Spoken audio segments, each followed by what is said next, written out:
ಭೂಷಣ ಪ್ರಶಸ್ತಿ ಪುರಸ್ಕೃತರು, ಶೂನ್ಯದಿಂದ ಎದ್ದು ಬಂದ ಸಾಧಕ ಶ್ರೀಯುತ ಗೋಪಾಡಿ ಶ್ರೀನಿವಾಸರಾವ್ರವರು ಬಾಲ್ಯದ ಬಡತನದ ಬಹುಕಷ್ಟದ ದಿನಗಳಲ್ಲಿ ಪ್ರಾಥಮಿಕ ಶಾಲೆಯಲ್ಲಿ ವಿದ್ಯಾಭ್ಯಾಸವನ್ನು ಮೊಟಕುಗೊಳಿಸಿ ಆಹಾರೋದ್ಯಮವನ್ನು ಪ್ರವೇಶಿಸಿದ ಕೋಟೇಶ್ವರ ಮಾಗಣಿಯ ಗೋಪಾಡಿ ಶ್ರೀನಿವಾಸರಾಯರು ಇಂದು ಆಹಾರೋದ್ಯಮ ಜಗತ್ತಿನಲ್ಲಿ ಸಾಧನೆಯ ಶಿಖರವನ್ನೇರಿ ಸಮಾಜದ ವಿವಿಧ ರಂಗಗಳಲ್ಲಿ ಆವರಿಸಿರುವಂತಹ ಪರಿ ಅಚ್ಚರಿ ಮೂಡಿಸುತ್ತದೆ.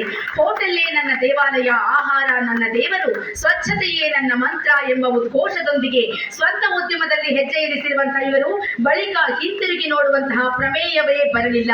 ಇವರು ಕೇವಲ ಹೋಟೆಲ್ ಉದ್ಯಮದಲ್ಲಿ ಮಾತ್ರವಲ್ಲದೆ ಸಂಘಟನಾಸಕ್ತರೂ ಹೌದು, ಶಿಕ್ಷಣ ಕ್ಷೇತ್ರಕ್ಕೂ ಕೂಡ ಅಪಾರವಾದಂತಹ ಕೊಡುಗೆಯನ್ನು ನೀಡಿದ್ದಾರೆ.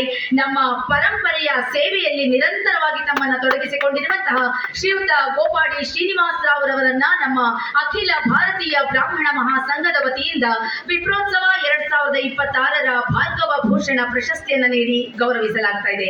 ಮತ್ತೊಮ್ಮೆ ಎಲ್ಲರೂ ಕೂಡ ನಮ್ಮ 5 ಪಂಚರತ್ನಗಳಿಗೆ ಜೋರಾದ ಚಪ್ಪಾಳೆಯ ಮೂಲಕ ಅಭಿನಂದನೆಗಳನ್ನು ತಿಳಿಸಬೇಕು ಅಂತ ನಿಮ್ಮಲ್ಲಿ ಪ್ರಾರ್ಥಿಸಿಕೊಳ್ತಾ ಇದ್ದೇನೆ.